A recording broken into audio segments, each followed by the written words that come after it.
మీ ఇంట్లో కార్ని రెంట్కిచ్చి డబ్బు సంపాదించాలనుకుంటున్నారా? అయితే వెంటనే ఈ నెంబర్కి కాల్ చేయండి.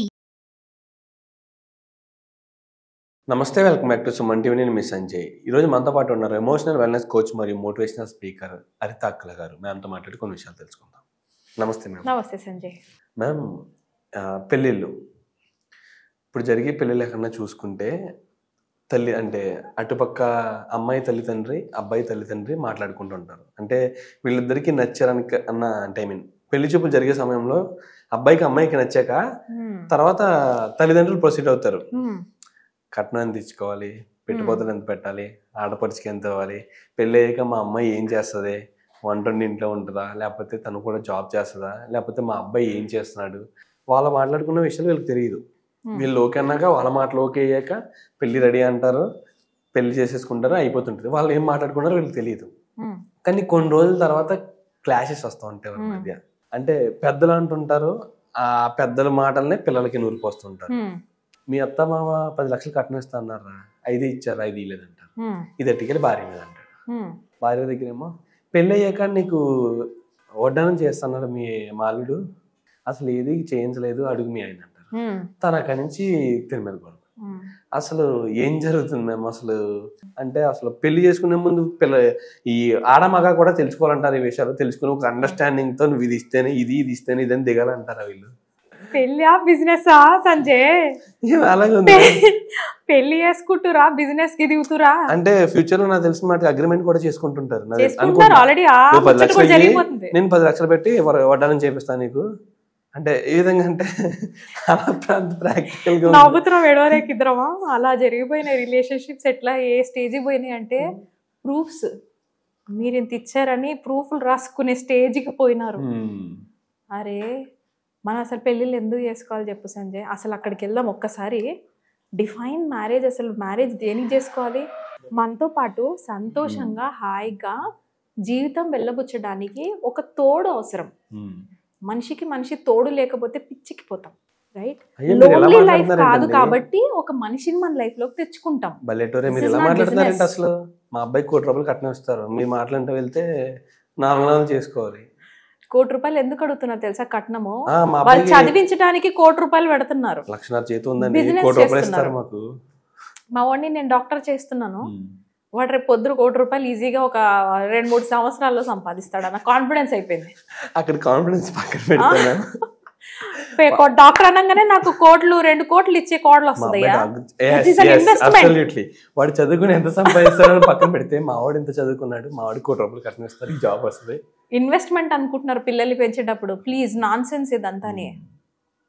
This is not an investment. పిల్లలకి మనం ఏం చెప్పి పెంచుతున్నాం సంజయ్?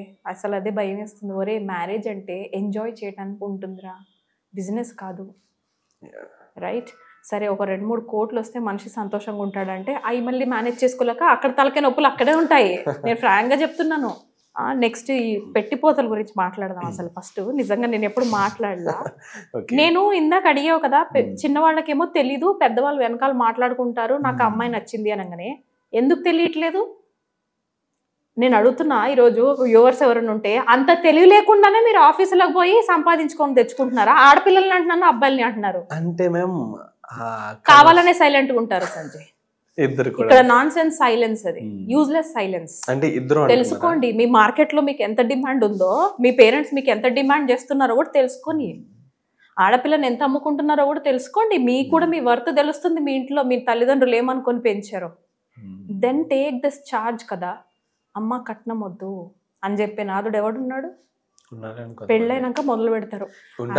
మా అమ్మ అంటుంది మీ డాడీ 10 ఇస్తాడంట, 5 ఇచ్చిండంట అని అడుగుతున్నారు.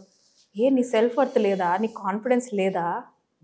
ఆ అమ్మాయి తెచ్చే కట్నం పైన నువ్వు ఉన్నావా? నువ్వు అట్లనే పెరిగావా? ఆడపిల్లలు కూడా అదే అంటాను. మీకు కట్నాలు ఇస్తేనే కానీ మీకు పెళ్లి చేసుకోవట్లే అంటే అలాంటి వాళ్ళతో నువ్వు పెళ్లి చేసుకుని కూడా ఏం సంతోషపడతావు అంటాను నేను.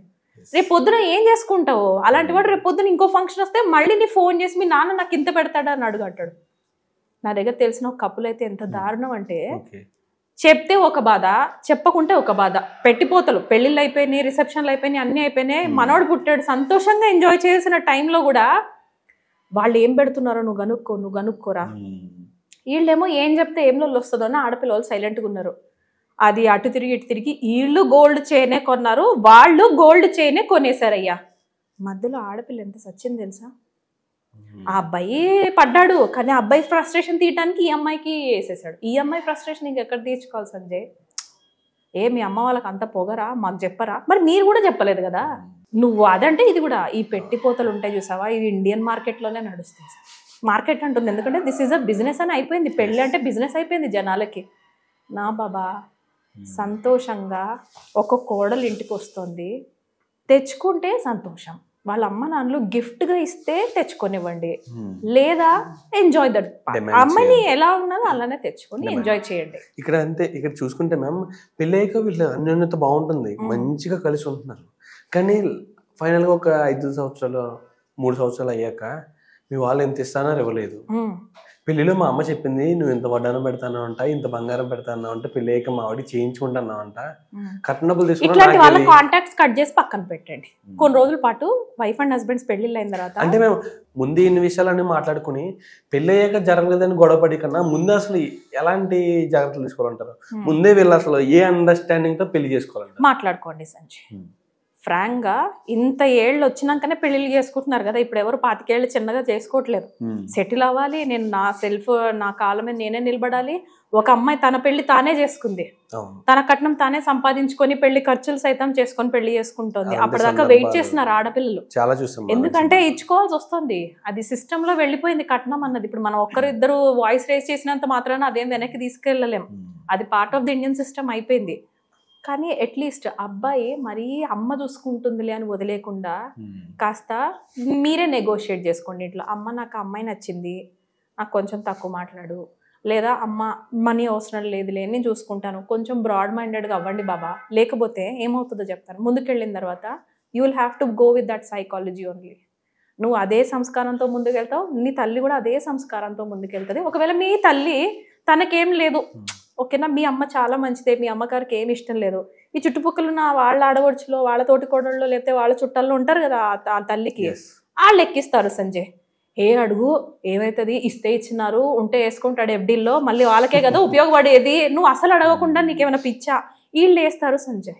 ఈ కాంటాక్ట్ నెంబర్స్ ఉండండి బడ్డే, వాళ్ళ బౌండరీలో వాళ్ళు ఉంటారు, వస్తారు, ఆగుతారు, పోతారు. రేపు పొద్దున మనకు ఉండేవాళ్ళు కాదు, లేదు మనం నలుగురమే ఇల్లు షేర్ చేసుకునే persons. Don't make marriages business please. నేను మళ్ళీ రిక్వెస్ట్ చేస్తున్నాను. మ్యారేజ్ అంటే నువ్వు నేను ఎంత హ్యాపీగా ఉండాలి, మన నెక్స్ట్ జనరేషన్లో మనం ఎంత హ్యాపీగా ఉన్నామో అలాంటి కిడ్స్ని మనం కలిపి రేస్ చేద్దామన్న కమిట్మెంట్ అది. అంతేగాని నువ్వు నాకు ఇస్తానని అన్నావు, నువ్వు నాకు ఇయ్యలే, అది ఇచ్చినాక మన ఇద్దరం ఫస్ట్ నైట్ చేసుకున్నాం. అది ఏం బతుకు ఒక్కసారి అనిపిస్తుంది సంజయ్. అనిపిస్తుంటదండి, అమ్మాయి తరపు వాళ్ళు కూడా ఒకసారి కట్నం అడిగితే బాగుంటుంది అనిపిస్తుంది. అంత లేదులే, మన ఇండియన్ సొసైటీ అంతలా అలా మారినప్పుడు ఖచ్చితంగా చేంజ్ వస్తుంది, ఖచ్చితంగా మారాలి. ఒక అమ్మాయి మ్యారేజ్ టైంలో ఫాదరు వెనకాల మాట్లాడుకున్నారు సంజయ్. తండ్రి ప్రామిస్ చేసేసాడు, నేను ఓన్లీ 2 లక్షలు ఇస్తాను, మిగతా డబ్బులు మీరు మా అమ్మాయి జాబ్ చేస్తుంది కదా అందులోంచి శాలరీ రాగానే మీరు తీసేసుకోండి అన్నాడు. ఈ ముక్క ఈ అమ్మాయికి చెప్పలా.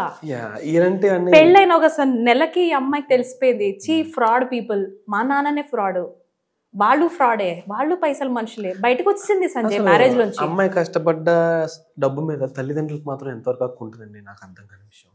మనం చదివిస్తున్నప్పుడు ఏమనుకొని చదివిస్తున్నాం పిల్లలకి, వెరీ ఇంపార్టెంట్ కదా, చాలా ఇంపార్టెంట్, చాలా ఇంపార్టెంట్.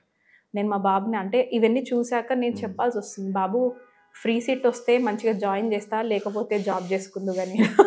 దిస్ ఇస్ బికాజ్ నేను ఉన్నాను అన్న ధైర్యం అతిగా ఇవ్వద్దు పిల్లలకి. చదువుకోండి, చదువుకున్నంత మాత్రాన అంత ఇంత నేను ₹1 కోట్లు 2 కోట్లు పెట్టి చదివించారంటే వాళ్ళు ఇంకా అది ఇన్వెస్ట్మెంట్ అని అనుకుంటున్నారు. బికాస్ కిడ్స్ని అలానే రేస్ చేస్తున్నాం. Let's not do that. పైసలు చివరికి వెళ్ళినప్పుడు అలెగ్జాండర్ స్టోరీ గుర్తుంది కదా, చేతులు కాఫిన్ నుంచి బయటికి పెట్టించినాడు కంపల్సరీ. ఎంత ధనం సంపాదించినా గోల్డ్ కాయిన్స్ ఇట్లా ఇసరండి అని చెప్పినాడు.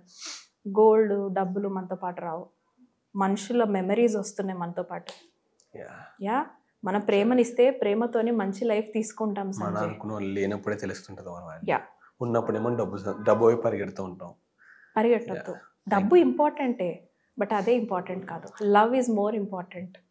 Thank you, ma'am. Thank you very much. Thank you.